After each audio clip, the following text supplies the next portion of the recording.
Hi, welcome to episode 41 of the Clive Barker podcast. I'm Ryan, and this is Jose Leitao. Hey guys, so special program today. Yeah, and we had a special guest, Russell Cherrington.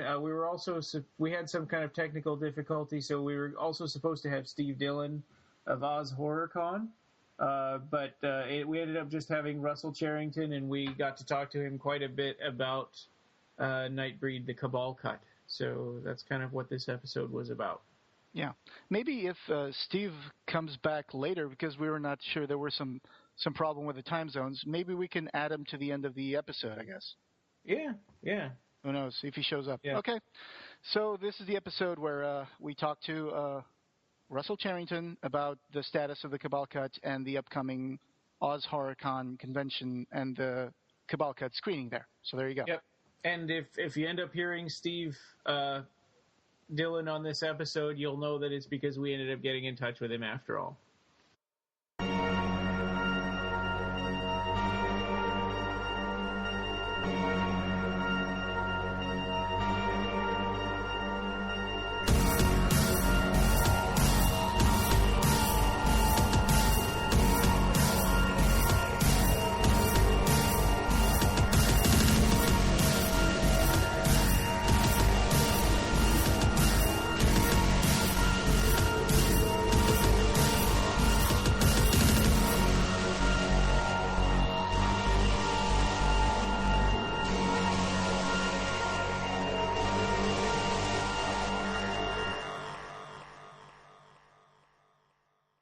Is there anything that you can tell us about with the restoration, or any progress that we didn't know about yet? There isn't anything officially new. It's just that it is moving forward. People are interested in releasing the film. It's all about kind of back scene negotiations, where it's about figures of money. It's about what it would cost to restore it, what timescales would be, what formats it would come out, when it would come out, when the screenings will go on until, how soon after that will come out. And, basically a lot more things are happening between Morgan Creek, Seraphim, myself, and companies to make this happen. So it's in a very good place. It just... you can't announce something because you give people false hope before. It's all in flux right now. It's working towards a release, but ideally, when we first started talking to companies, we wanted to have the release to be late October, November because of the Halloween season. Who knows when it will be? I mean, I'm just itching to start working on it. So of course, yeah. Did anything come of that footage in Ohio? Was there anything useful in that at all? No, nothing that I've seen. But because we haven't got the budget yet, and we haven't collated the materials to do the final restoration, I haven't seen it. I've just seen an inventory. So I've seen an inventory. Yeah, no problem. I mean, the work being done so far is excellent, and we have opened up the podcast now for other kinds of input and articles apart from the actual podcast episodes. So we are starting to invite contributors to write stuff about, their experience watching Clive Barker films and reading Clive Barker's books. And we are now working in a full-length article about Occupy Media and the restoration of the Cabal Cut. And, we'll keep it spoiler-free, of course, but we will do an in-depth article. I'm working on it because I can't go to the Portland, Oregon convention screening. But I'm working with Ryan on a full-length article that will be like a review of the Cabal Cut. And, we'll try to make it a good thing to post on our website, and then we'll spread it around. Great, that's fantastic. Yeah. So that's wonderful. I mean, we're in a privileged position to explain to people what's been going on. What's been going on since the beginning, and we can gather up all the little bbits of information about it. And make a whole top to bottom, explanation of how things are going and why you should watch the Cabal cut and support it. Why it's one of the top extended cuts as seen in that article that you just posted again yesterday. So yeah, well, it is. It's fantastic. I mean, just the fact that it gets into those articles and it's all the time people are interested in it and it hasn't been released yet. That was the thing that amazed me. Yeah, but people still really want to see it. I mean, that's the one thing that you see all the time on Occupy Midian is when can it come to so-and-so place on the screen? And, that's the really great thing for Morgan Creek and anybody that wants to release it is that the audience is out there. Mm-hmm. Everything's been signed. More than 13,000 people have signed the petition. Yeah. And people really want to watch it. So, yeah. That was amazing. Hey, hopefully after the Blu-ray comes out, whenever it comes out, maybe eventually after the whole thing about buying the DVD and getting it, to all the people that are interested in getting it, maybe some conventions will start having screenings again of the DVD. Who knows? I don't know if that's legal or possible, but, that's well, it'll belong to a company then. So yeah, that's true. They'll want to publicize it, but they'll want to publicize it their way, won't they? Yes. Yeah. Well, it's funny though because horror conventions they play all kinds of just regular DVD release movies. Really? Yeah. Well, like that Monster Mania, they were screening Hellraiser, and there was the Hellraiser panel right after that. Yeah, sure. So I don't know how all that works. There's even talk, which again. For next year, there's even a talk of one of the big conventions doing a full Nightbreed reunion, so they're going to want to screen it there. So Holy cow! Oh. So it would be like everybody you can think of, but instead of them all being this guy turns up in England and this guy turns up here, it's like anybody that can go that's available would be invited. So it would be top to bottom everybody, and it's something that I'm excited about, but. It's next year, so it's a great thing to have behind the release, really. Absolutely. Yeah. And then, of course, there'll be more money involved because then there'll be a whole marketing campaign and, there'll be money coming in from the Blu-rays and there'll be money being invested into it. So I guess that'll make it easier to make this kind of big events like you're talking about. Yeah. Yeah, that's completely my hope. It's big events, yeah.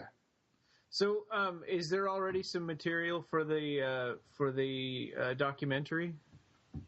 Well, yeah, but again, the documentary is very much being talked about a lot at the moment, and I'm doing a lot of work in the background of trying to arrange when that can be done because nobody's forgot that. Everybody's really involved. The documentary is really kind of busy in its preparation at the moment. Oh, okay. Of course, yeah. I'm figuring there will be a section in the documentary for all the restoration work being done, and that's still gonna happen. A lot of that stuff. So I guess I can see your point.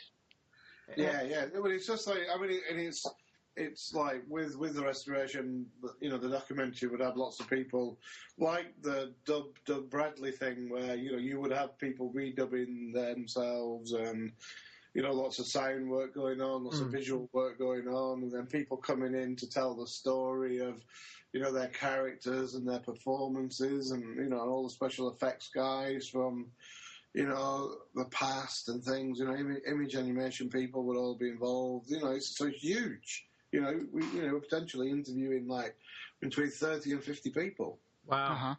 And then there's Clive himself, the master. You've got Clive, who's got a story to tell there, which I'm sure this is the time when he'd want to tell it. So that it's all fabulous. At the end of the day, no matter how often I talk, it's Clive's film. So the master imaginer. So this Portland screening, is there anything that we can say about that that's new information? Which, the Portland one? Yeah. Well, no. Well, there's a real hope of a very, very special guest coming to the Sunday screening. Okay. But Yeah, that's kind of what I was getting at, but I didn't. Yeah. Well, if anyone is coming, the Sunday screening looks like it will have a special guest that's never seen the movie, that is one of the key characters in the film, and he actually, it turns out, lives up near Portland. But I've actually emailed him, kind of like, would you like to take part, etc., etc. Should we talk about this? And I haven't heard back from him yet, so that's why I can't say that he's turning up. I just know that I know that he said that he wants to, and he just needs to now kind of talk about it. But it's my hope that we will have somebody to make it extra special on the Sunday. Well, that'll be great. Yeah, excellent. That's definitely worth staying up late on a Sunday night. What time is the screening? I think it's at 7, right? So Saturday is at 1 p.m. I think, and then Sunday is at 7 p.m. Or Saturday's at 2 p.m. now. Because that's the way they posted it on the at the convention. Oh, I see. Yeah. So so we just and they're kind of like I've got 3-hour windows, so it'll be like a 10-minute introduction, 2-hour 20-minute movie, and then half an hour Q&A afterwards. Yeah. And then I'm taking out for the guys. I'm taking 10 of the one sheets to each screening and a bunch of the smaller posters. And cool! I think I've got 6 T-shirts left that I'm taking out there. Oh yeah. What's a King Rocker T-shirt? I'll have 3. I've got 3 XLs and I've got 3 large left. So I'll take them. Yeah, they were just 100, so, if anybody's listening, go and get your T-shirt before they run out, because there were only 100 made. Yeah, there aren't that many one-sheets left as well. The big one-sheets have always been popular, so what I do with those is limit them to 10 per screening. So, which gives the fans a chance that really want one. Yeah. So there's that stuff going on, and we're kind of like busy, really busy with the film, trying to make things happen. It's just, and doing exciting things like going to Australia and Erie, Pennsylvania, and I mean it's really good. And then I get back from Portland and I'm home for one night, and then I'm in Darlington, so. Which looks like the last UK screening before the release happens. Okay. Wow. So with this Australia one, I was going to ask Steve this, but so the money that he's raising on that site, is that Possible? Yeah. Is that to bring Nightbreed there, or is that for the whole convention? Well, I think what he's got to do is, I think that he has to look at his funding to cover flights and things like that. And I think that's what he's looking to do is kind of like pre-sell as much as possible and give those fans an experience so that he can then make the screening happen. Because, I think to get out there is about £900 UK, which isn't cheap. Yeah. It's a 22-hour flight each way, so it's a huge commitment. And then because it's a 22-hour flight, he has to fly me in to get there Wednesday because you're going to be jet lagged, something rotten, aren't you? So, and then then he wants to do 2 screenings, and he's got lots of as usual. There's lots of people saying, "Bring it to so and so," so bring it to Sydney or bring it to here. But, they don't realise that this is the amount of effort that Steve's gone to bring the film to Australia in the first place. Yeah, yeah, right. And then these people are going, I don't want to drive that far. Which is kind of silly, isn't it? Yeah. But no, it happens all the time. Like there's lots of people now saying, "Why don't you bring the film to San Francisco?" Well, San Francisco and Portland, in my mind, aren't that far. So And nobody, you can't physically go to every single place, Luckily, I know. Well, and that's the thing that people don't understand, because we start to forget that we've been there in Occupy Midian since the beginning, but people come and go, and we get all these new people, and they'll come in and they don't think that it's they don't understand that the movie's on a tour. They think that it's just screening in places, and you can do more than one at a time and stuff like that. So we have to explain to them each time, no, it's an event. It's not a just a screening. Yeah, it's like I said, it's kind of fine. The enthusiasm's fantastic, and yeah, and you would take it to as many places as you can, and we have. And I think that bottom line on this is that it is pretty near now to its next step is actually to be released. I think that's really important. Yes, and then when it's on Blu-ray, then people can watch it literally in their own living room. So that way they don't have to say, hey, can you bring it to my hometown? Guess what? You're going to be able to buy it and see in your living room, which is going to be great. But Portland will be the first time that it's for me to see it on an actual theater screen instead of those kind of hokey convention screens. Yeah. Well, at the Empire Cinema, was a big cinema, right? Yeah, that was a hugest one. That one in Chicago was the bigger screens. Yeah. Right. Yeah, they were kind of huge. I mean, it's much better at cinemas. Yeah, so that's the aspect of it that I'm looking forward to. Conventions, they don't set it up to give the fans a cinema experience, so they don't have great sound, they don't have great projection. Yeah, and the seating is chairs that they dragged in from a little storage area. Yeah, I think the screening in Toronto was fantastic at the TIFF cinema. Oh yeah. Yeah, that was great too. And a lot of the UK ones have actually been at cinemas as well. We haven't done conventions in the UK, so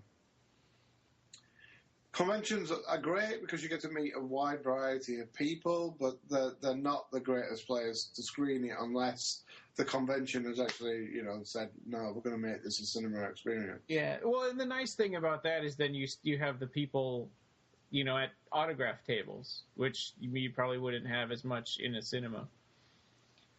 True. Yeah. And then after I'm sorry, go ahead.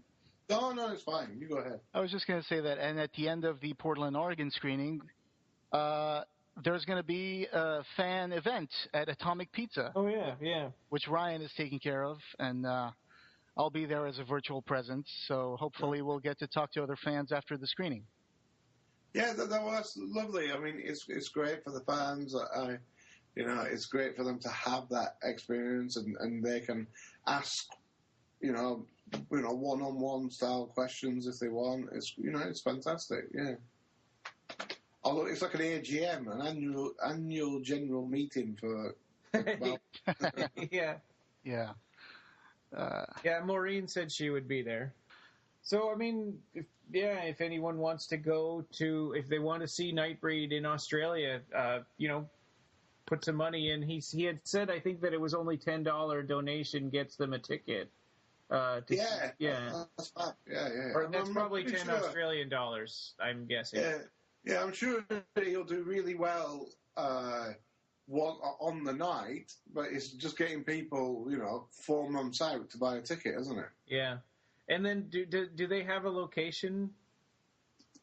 Yeah, isn't it on the poster? Well, that was the thing, because it said, he asked me to change the poster so that it didn't show the location, because I think he was still working that out.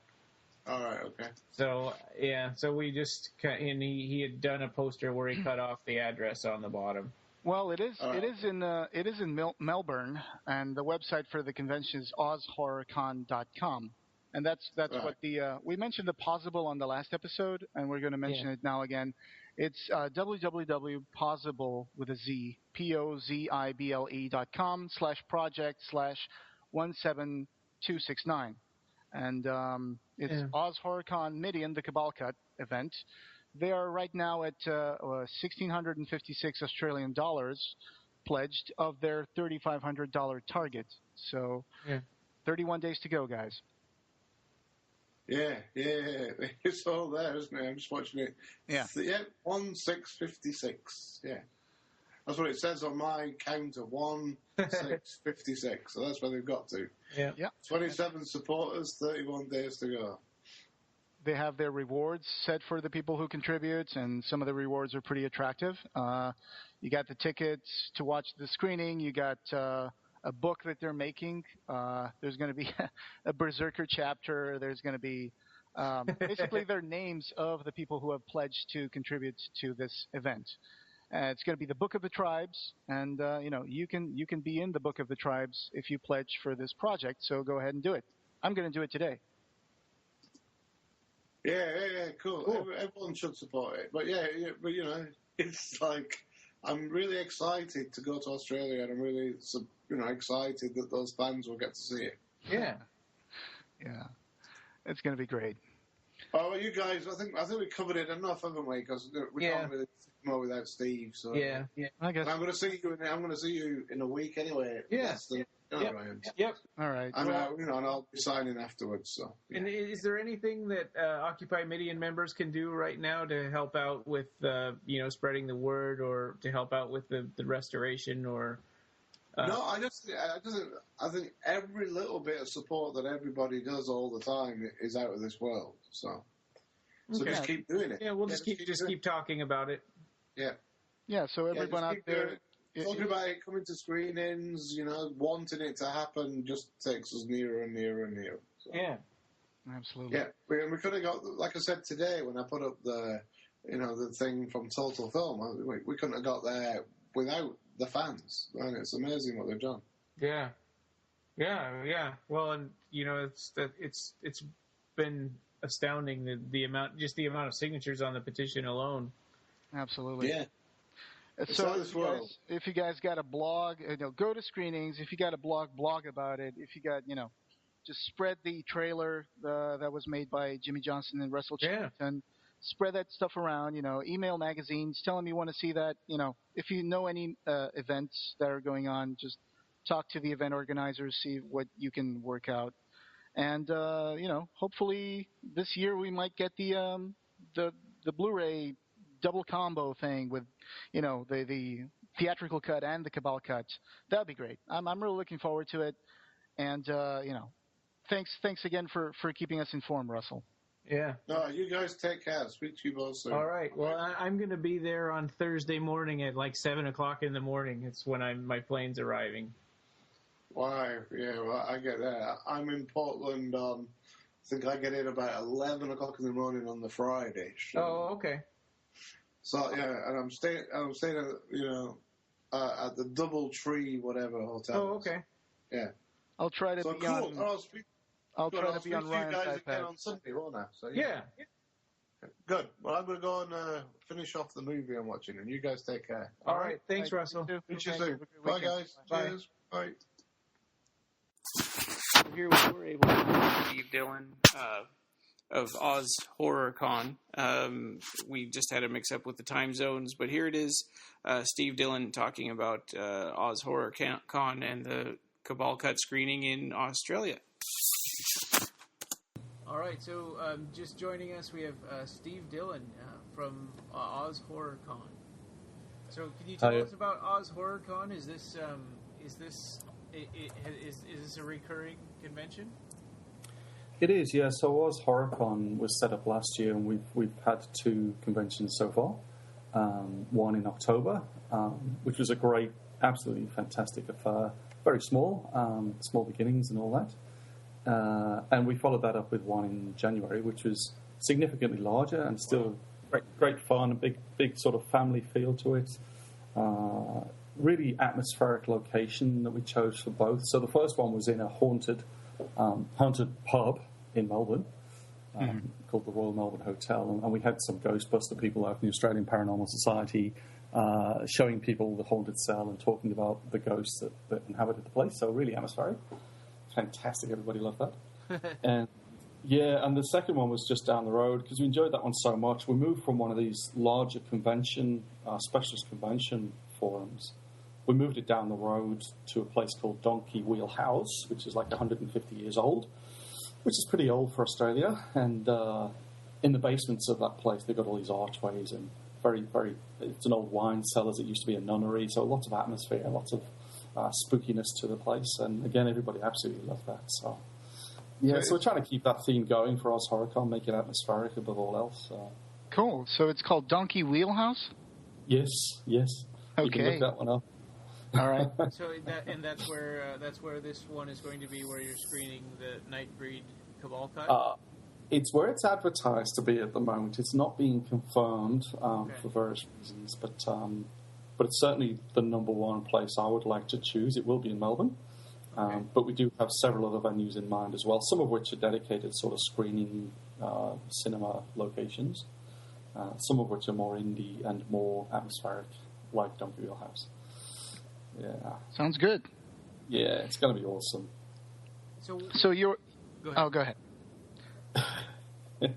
Well, I was just going to say, so what besides... I mean, obviously we know about Nightbreed and the Cabal Cut, because that's kind of the area where, we're most familiar. But what else have you got going on at the Oz HorrorCon?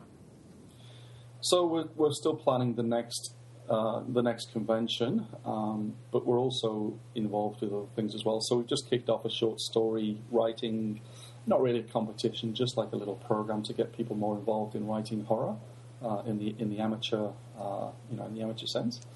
We also have organised and been involved with screenings. So we had an exclusive screening of Mama, which was very, very good. People like that. And so we're teaming up with lots of different people to try and just raise the profile of horror and establish the community in Australia. So people like the Australian Paranormal Society, the Australian Horror Writers Association, and lots of independents as well. Graphic novelists, for example. Lots of good graphic novels coming out in the horror genre in Australia. Yeah, I'm building up a community slowly. That's the idea. Sounds good. And so I'm guessing you're an old fan of Nightbreed, I guess. Oh, for sure. Yeah, old is the operative word. Long-standing is the word I prefer to use. Yeah, of course. I mean, I've been a big Clive Barker fan since 1987. Oh, wow. Yeah, a lot of people probably know this already. I actually interviewed Clive for my magazine I was running back then. That was a role-playing magazine called Adventurer. So I interviewed Clive. It was the launch of Weave World up in Liverpool, which is Liverpool's my hometown, as well as Clive's, and lots of other good people, many of which you've had on your show here. So people like Pete Atkins, Ramsey Campbell. He was also at the launch of Weave World with Clive, so I got to speak to Ramsey as well that day. That was fantastic. So I kind of discovered or came across Clive through the Weave World launch, and after that I was a big fan of Clive's everything, and Nightbreed being one of them. Yeah. And it. Go ahead. Oh, you had said that you were going to be interviewing Chris McCorkindale. Yes. At some point here in the near future. Actually, next week, I think. We've currently got a schedule for next week. Yeah, if I can get the time zones right, that would be perfect. So Chris has kindly agreed to that. And is this for a magazine? No, it's really just for interest's sake, just for to put on the website and just generate a bit more of interest around Nightbreed specifically. Okay. Can you tell us the website for the Oz HorrorCon? Sure, it's Oz HorrorCon, all one word, ozhorrorcon.com. All right. That's easy, right? Yeah. I guess the last Australian horror film that I've seen might have been Wolf Creek. I think that was from 2005, I think. It was an independent. Yeah, I remember that. That one was pretty good. I don't know much about the Australian horror film scene anyway, but... So it's a very interesting question. There's a lot of fantastic talent in Australia that's beginning to bloom, if you like. There's some challenges in Australia, not least of which is the geography of the place. Mm-hmm. So, the cities, like I'm in Perth at the moment, I'm 3,000 kilometres away from the nearest major city. Yeah. Adelaide, Sydney and Melbourne and Brisbane are all kind of over on the East Coast. So the challenges, but there's some amazing talent as well. And as you say, Wolf Creek was one of those, one of the films that come first to mind when you talk about Australian horror. Yeah. And they're actually in production now for Wolf Creek 2. Really? Yeah, so at the last HorrorCon, we had Aaron Stearns, who's the co-writer of Wolf Creek 2. He's also writing the backstory for the original novel, for the original movie, Wolf Creek. So a lot of good things. He was also involved in one called Rogue, which you may have known about. Australian horror tends to have a lot to do with the outback and large animals and reptiles and, yes. and that kind of thing. Places you can get lost in easily, I guess. Yeah, and obviously... And even the environment is kind of hostile towards you. You got all sorts of like poisonous animals around, and yeah. Yeah, exactly. And as you're going around Australia, you get the feeling of that as well. You know. And of course, drop bears. What is a drop bear? You have to come and visit. Yeah. You have to be careful with the drop bears, though. So you are right now. You are trying to crowdfund the event for Oz HorrorCon, and especially the Occupy Midian. I'm sorry, the Cabal Cut screening, right? Yeah, that's right. Yeah. So we're using a campaign on Pozible, Pozible for those who don't know it. A lot of Australian startup campaigns. It's like Kickstarter, right? And a lot of people here use Pozible. So it's www.pozible.com/OzMidian. All right. And Midian being the operative word, of course. And one of the interesting things about the location for the event is that we want it to be themed. We want it to be atmospheric. We have a lot of cosplayers in Australia, a lot of cosplay conventions and so on. And so you can imagine Nightbreed is the ideal film, and the location is the ideal location for all these people turning up and basically recreating our own little version of Midian here in Australia. Absolutely. I mean, I've seen from other screenings around the world that often fans will show up dressed as characters, some of their favorite characters, like Shuna Sassy or Peliquin or Kinski. They'll show up, in full costume. That's amazing. They take all that time to, cosplay as their favorite characters. Really adds to the experience, I guess. Yeah, absolutely right. And if you've seen my Facebook, you'll know that I tend to cosplay as Pinhead. Uh-huh. It's actually a mask that I wear really for convenience, but it's one that I hand painted using acrylic, so it gets a lot of reaction from people. And that's one of the triggers for Oz HorrorCon. I used to go to these conventions, the large conventions like Comic-Con and Armageddon and Supernova, and I'd be stopped like 100 times in a day for a photograph by, strangers, purely because they love, the Pinhead mask and the costume. Of course. And so that was one of the triggers. We're like, hey, people really like this stuff. Why not bring a whole load of like-minded people together, build our community, and find our tribe? Yeah. So I guess it's really exciting because it's going to be, if everything goes well, it's going to be the first time that the Cabal Cut is going to go to the Southern Hemisphere and, across the world to Australia. That'll be really, really amazing. There's a lot of people from the general area that are trying to say, hey, we want to see it too, and I'm from New Zealand, I'm from, Sydney, I'm from... Yeah, well, you guys... I know. Back to what I was talking about before, it's a huge country, and, you can drive between some of these cities, but it's a long, long drive, right? So It gets very costly when you have to fly, and hotels, and so on and so on. So ideally, we'd like to take it around the whole of Australia, and maybe even into New Zealand. If Russell Cherrington has the energy and stamina for that. But of course, it depends on the fans, right? If people don't pledge their money or email me, and there's a couple of people started campaigns in Perth and in Brisbane. We were just talking to Russell Cherrington. He was explaining that these things cost money, flights and expenses. You can't just. This is not a circuit where it's like, okay, these movies are. There's a marketing campaign around it, or there's a distribution company distributing this. No, it's just single events that are taking place in, conventions and horror film festivals and stuff. And it just, there's no money to go around to everybody's city. So people have to realize that. Yeah. Well, I do feel their pain. I mean, I live in Alaska, and if I want to go anywhere to anything, I have to fly. So, like, I'm going to this Portland one right now, and we're leaving at 1:00 in the morning on and we're arriving in Portland at 7 o'clock in the morning. Yeah. You are one dedicated fan. It takes dedication for sure. I would have loved to have gone to the Portland screening myself. I do get to the States quite a bit. I'm lucky in that respect, but I still haven't managed to be anywhere where the Cabal Cut's been showing. So I thought, let's bring it over to Australia. Yeah. If Mohammed can't get to the mountain, bring the mountain to Mohammed, or whatever the saying is. Yeah, so that's right. And a lot of people don't realise that the cost is borne by, the likes of myself and Russell's out-of-pocket expenses. It's not being funded by a large marketing campaign or distribution company. So people have to pledge and cough up. Yeah. Absolutely. Right now, you're almost like halfway on the pledging thing.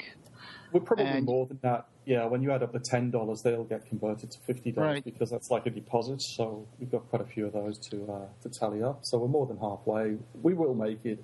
We just need people to sign on the dotted line and realize that it's a no risk thing. If it doesn't go ahead, they don't pay any money.